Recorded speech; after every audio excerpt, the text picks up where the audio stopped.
Смотришь, посреди голого поля перед тобой средневековый замок. А тут бац, выясняется, что ему всего-то 20 лет.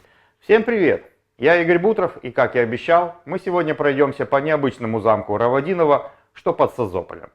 Он не оставляет после себя равнодушных. Или в восторг, или в возмущение китчем. Это какая-то фантасгормоническая смесь готики, архитектурного стиля Антонио Гауди, византийских вкраплений, болгарской культуры, Китая и вообще каких-то сказок. Сплошная эклетика.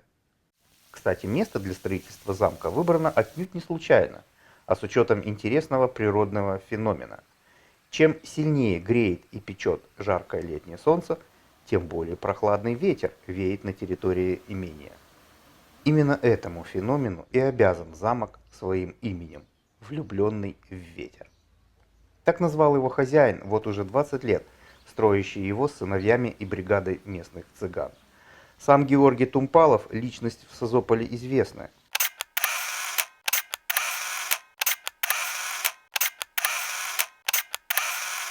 В свое время он был первым начальником частной полиции в этом городе, а потом на своем участке решил построить замок мечты, такой, каким он представлял его в детстве. И что интересно, ни одна строительная фирма не привлекалась к этому процессу, ни один архитектор не приложил руки к этому творению. Попасть сюда очень просто. С трассы вдоль побережья надо свернуть не в сторону Созополя, а в противоположную сторону. Несколько минут езды, и вы на месте.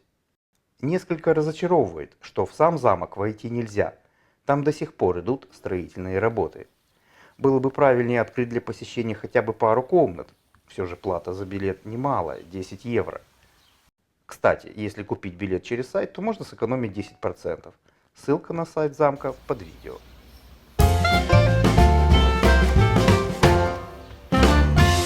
Но и без внутреннего осмотра тут есть на что полюбоваться. Волшебная аура вокруг буквально возвращает тебя в детство.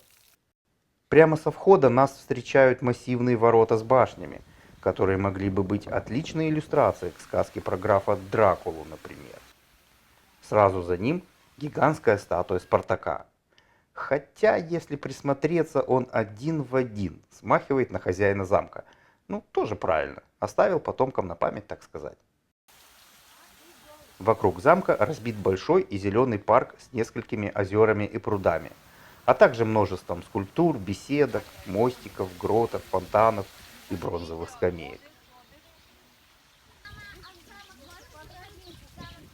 Можно спуститься в большое подземелье глубиной 12 метров, где расположены несколько залов с тронами, столами, картинами и винным погребом. Тут вам предложат, не за бесплатно, конечно, попробовать бокальчик другой местного вина.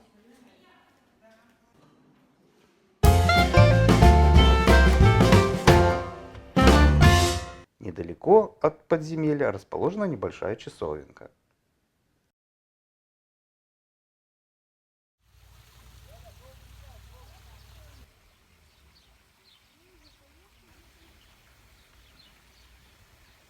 По всей территории замка бродят павлины, фазаны, в озерах плавает множество белых и черных лебедей, есть и небольшой мини-зоопарк.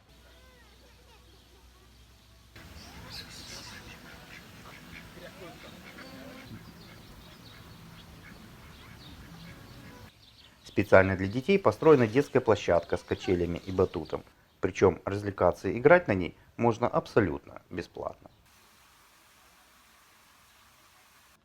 Многие экспонаты, кстати, можно также примерять на себя. Когда много туристов, прямо очередь возникает из желающих примерить на себя сказочные доспехи рыцарей.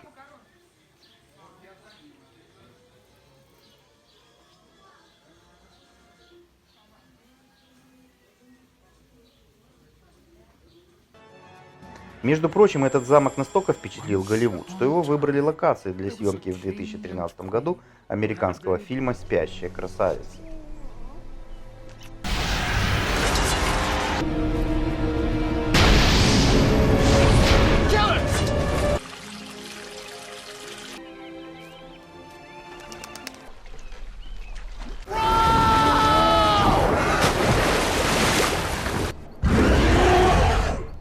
сам замок можно пока войти только на крытую галерею. Остальные 60 комнат с полами из дуба, резной мебелью, тронами и прочей нетипичной для Болгарии роскошью пока недоступны.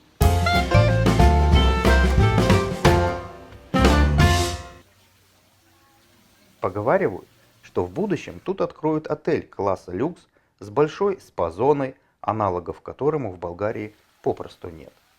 Еще 5 лет назад, по оценкам специалистов, стоимость этого архитектурного шедевра была в районе 3-4 миллионов евро. Но всем предложениям продать его хозяин отвечает категорическим отказом. Но оставим финансы хозяина и поговорим о наших расходах. Поскольку осмотр замка входил в нашу поездку по болгарскому побережью Черного моря, о бензине и проживании говорить не будем, рассказывали в прошлом выпуске. Ну согласитесь, 1 евро стоимости топлива на дорогу туда-обратно от Созополя даже говорить неудобно. За вход отдали 40 евро.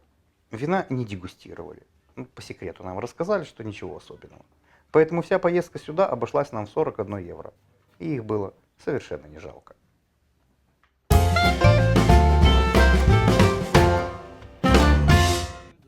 Раз заговорили о замках, то и продолжим. Имидж владельца следующего нашего замка мрачен, кровав и известен каждому.